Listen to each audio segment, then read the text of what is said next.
Bonjour, moi c'est Jessica, je suis agent de réservation et spécialiste de la Grèce. Alors, la première chose à savoir sur la destination de Corfou, c'est que c'est l'île qui représente Sicile impératrice.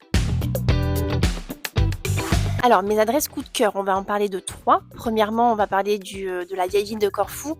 C'est absolument magnifique de se balader dans les petites ruelles et d'observer la vue absolument magnifique depuis la forteresse. Également, on peut parler du coup de la Kiloon Palace qui est construite justement pour Sicile impératrice, qui offre des jardins absolument verdoyants, sublimes et une vue panoramique. Alors, la dernière adresse incontournable sur Corfou, on va parler du canal d'amour qui s'appelle entre autres Sidari.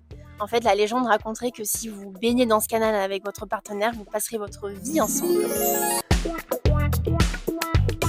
Alors, combien de temps on resterait sur Corfou? Moi, je préconise une semaine sur l'île en elle-même.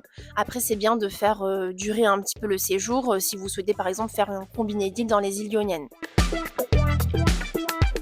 Alors, le plat incontournable de Corfou, c'est le patissada. En fait, c'est une spécialité qui regroupe des pâtes, une viande un peu effilochée et une sauce un petit peu épicée. Absolument incroyable. On va avoir la voiture, les taxis et principalement les bus.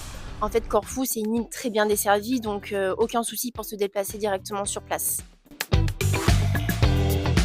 On peut faire énormément de choses, des excursions sur l'île en elle-même. On peut faire bien évidemment une excursion à la journée pour l'Albanie, ça c'est très intéressant, et bien évidemment de tas de combinés sur les îles ioniennes.